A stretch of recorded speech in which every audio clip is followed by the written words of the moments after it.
Coba. Assalamualaikum warahmatullahi wabarakatuh. Kami dari kelompok 6 akan mempresentasikan tentang desain pabrik kimia pabrik kami, yaitu pabrik porasilen dari proses selektivitas disproporsionasi toluen dengan kapasitas 125.000 ton per tahun. Perkenalkan, nama saya Sobiatul Fajaria, dan rekan saya ada Bilal serta Eva Ardianti. Jadi ini yang pertama ya, latar belakang pendirian pabrik. Yang pertama ada karena perkembangan industri di Indonesia ini setiap tahunnya selalu meningkat. Yang kedua, industri kimia ini memberikan kontribusi besar bagi pendapatan negara. Kemudian yang ketiga, pabrik parasilen di Indonesia belum mampu memenuhi kebutuhan dalam negeri sehingga nilai ekspor belum ada.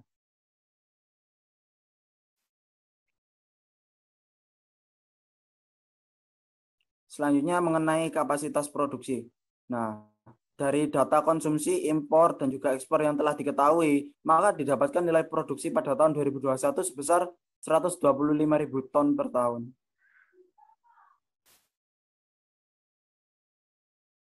Nah, ini adalah data impor dan data produsen ya. Di sini terlihat ada dua produsen yang memiliki jumlah produksi mereka 820. Namun jumlah ini belum mampu memenuhi kebutuhan dalam negeri. Selanjutnya kita masuk ke diagram proses atau uraian proses produksi dari parasilen. Jadi yang pertama untuk bahan baku toluen di dalam tangki penyimpanannya akan dipompakan menuju ke reaktor. Nah, di sini reaktor. Nah, setelah dari reaktor akan menghasilkan benzen dan juga silen.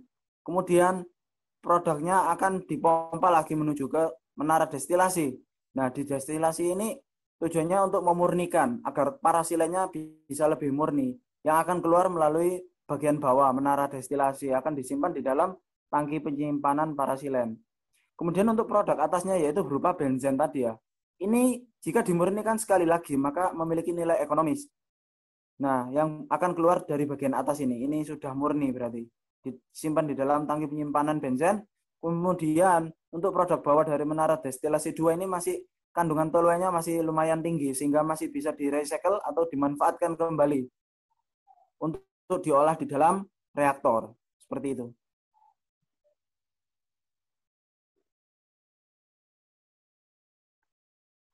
Selanjutnya yaitu neraca massa dari reaktor dan menara destilasi. Jadi sebelum ke neraca massa, berikut merupakan data dari pabrik parasilen. Jadi yang pertama yaitu kapasitas produksi parasilen, yaitu sebesar 125.000 ton per tahun, hari kerja selama 330 hari, jam kerja 24 jam, dan basis perhitungan 1 jam operasi.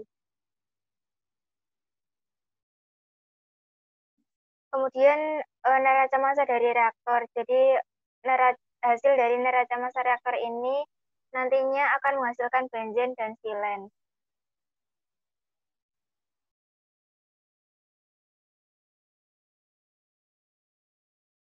Jadi jumlah dari neraca massa reaktor ini inputnya sama, outputnya itu sama, yaitu sebesar 115.884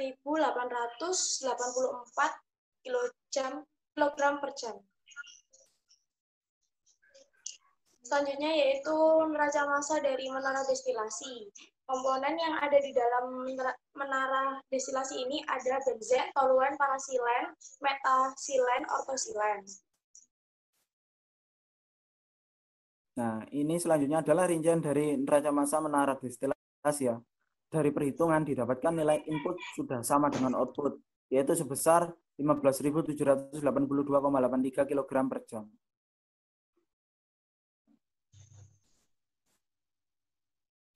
Selanjutnya kita masuk ke neraca energi dari menara destilasi dan juga reaktor. Nah, ini yang pertama ada neraca energi dari reaktor, di mana antara input dan outputnya dari perhitungan total panasnya sudah sama, yaitu sebesar 105.135.575,83 kJ per jam. Berikut merupakan neraca energi dari menara destilasi. Jadi dari data perhitungan didapatkan total input dan output dari menara destilasi yaitu sebesar 2.036.074 kilojoule per jam. Selanjutnya yaitu spesifikasi alat. Yang pertama yaitu reaktor. Reaktor sendiri memiliki fungsi sebagai tempat berlangsungnya reaksi disproporsionasi toluen untuk membentuk parasilen. Dan jenis dari reaktor sendiri yaitu fixed bed multitube. Kemudian yang kedua yaitu spesifikasi alat dari menara destilasi yang memiliki fungsi untuk memisahkan benzen dari toluen dan silen. Dan jenis dari menara destilasi yaitu flat tower dan sieve tray.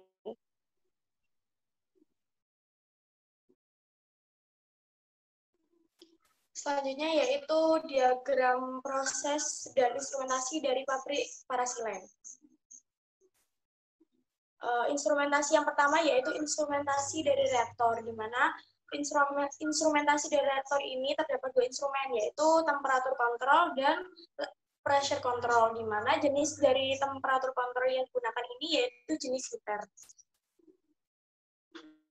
Selanjutnya yaitu instrumentasi dari menara destilasi, di mana di dalam menara destilasi ini menggunakan dua instrumen juga, yaitu temperatur kontrol dan level kontrol. Dan jenis yang digunakan pada temperatur kontrol ini jenis cooler. Selanjutnya kita masuk ke sistem utilitas pabrik parasilen ya teman-teman.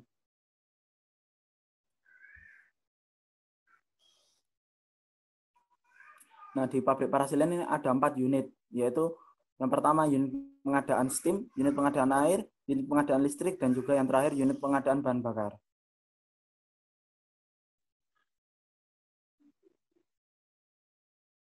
Untuk air baku yang digunakan di sini, kita menggunakan air sungai.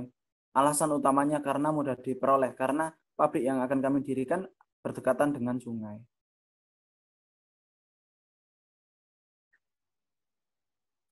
Berikut merupakan unit pengadaan air. Jadi kebutuhan air sungai nantinya itu akan dibagi menjadi 3 proses, yaitu untuk air pendingin, air boiler, dan air domestik. Selanjutnya yaitu pengolahan air domestik. Jadi dari air sungai nantinya itu akan diolah melalui beberapa tahap dan digunakan di perkantoran dan laboratorium. Selanjutnya yaitu pengolahan air pada kebutuhan steam, di mana air sungai juga diolah, kemudian dialirkan menuju boiler dan alat proses lainnya. Pengolahan air kebutuhan pendingin juga begitu, akan diolah dan kemudian dialirkan menuju cooling tower dan alat proses. Selanjutnya ini adalah unit pengadaan air. Di sini ada 3 proses ya, air pendingin, air proses, dan juga air domestik.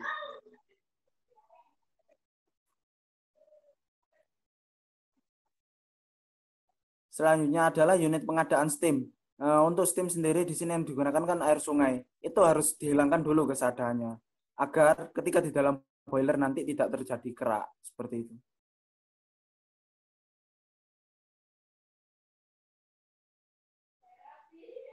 Selanjutnya yaitu unit pengadaan bahan bakar yang digunakan pada generator, furnace, dan boiler. Bahan bakar yang digunakan yaitu IDO atau industrial diesel oil, dengan salah satu alasannya yaitu karena ekonomi. Kemudian selanjutnya yaitu unit pengadaan listrik yang digunakan untuk peralatan proses dan utilitas, penerangan, AC, laboratorium, dan instrumentasi.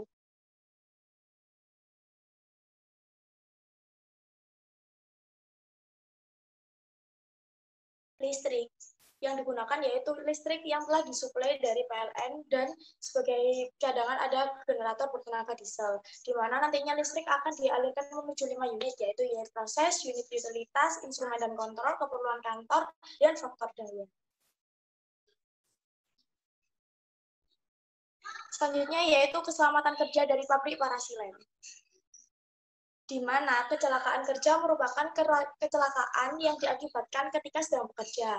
Dan keselamatan kerja harus diperhatikan untuk menghindari hal-hal yang tidak diinginkan. Maka dari itu, pada pabrik pembuatan parasilen ini, kemungkinan besar terjadi kecelakaan dan kebakaran. Selanjutnya adalah mengenai potensi bahaya pabrik. Nah, ini beberapa potensi bahaya pabrik bisa diatasi dengan beberapa alat pelindung diri sebagai berikut. Yang pertama ada safety helmet, safety shoes, sarung tangan karet, welding mask and goggles, dan yang terakhir ada cattle pack. Selanjutnya kita masuk ke pemilihan lokasi dan tata letak pabrik parasilen. Nah, sebenarnya untuk tempat ada 3 opsi ya, di Cikarang, Tuban, dan Karawang. Namun kita memiliki 4 penilaian, yaitu bahan baku, tenaga kerja, transportasi, dan utilitas. Nah, dari data perhitungan atau kalkulasi pertimbangan, didapatkan yang memiliki skor tertinggi di daerah Tuban. Maka dari itu, pabrik akan didirikan di Tuban, Jawa Timur. Nah, ini adalah detail lokasi yang akan didirikan pabrik ya. Tepatnya di daerah Tuban, dekat Sungai Bengawan Solo. Berikut merupakan layout dari pabrik parasilen. Untuk expansion area sendiri nantinya itu dijadikan untuk perluasan dari plan area.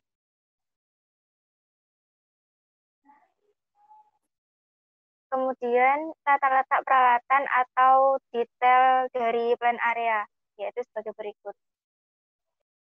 Selanjutnya yaitu organisasi pabrik dari pabrik parasilen. Kami akan membangun perusahaan dengan perusahaan tersebut yaitu perseorangan terbatas, dan kami akan membuka lapangan usaha berupa industri bahan kimia parasilen yang nantinya akan terletak di Tuban.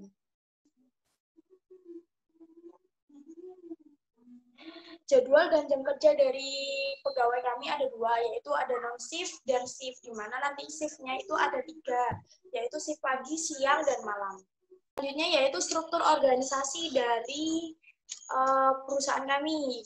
Tahta terbesar di perusahaan kami yaitu rapat umum perusahaan, kemudian dilanjutkan dewan komisaris, terus kemudian direktur utama, dan direktur utama nantinya akan membawahi 3 divisi yaitu produksi, pemasaran dan keuangan, serta sumber daya manusia dan umum. Selanjutnya kita masuk ke evaluasi ekonomi pabrik parasilen ya teman-teman.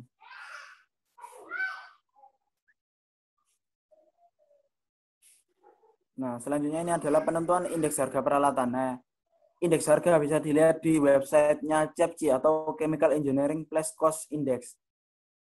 Nah, di sini untuk tahun 2019 didapatkan sebesar 607,5. Kemudian untuk tahun 2021 didapatkan ternyata 4% lebih rendah dari 2019, yaitu sebesar 583,2.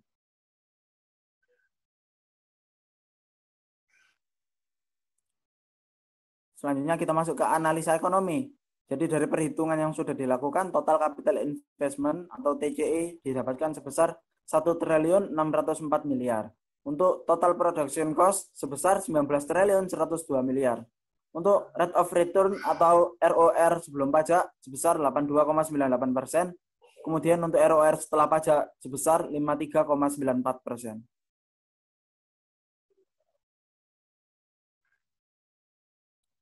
Selanjutnya adalah payout time atau POT sebelum pajak 1,18 tahun. POT setelah pajak didapatkan 1,8 tahun.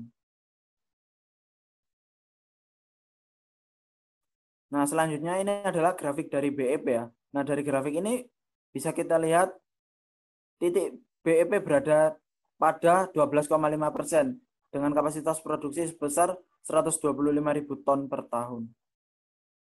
Demikian penjelasan dari kelompok kami. Kurang lebihnya mohon maaf. Assalamualaikum warahmatullahi wabarakatuh.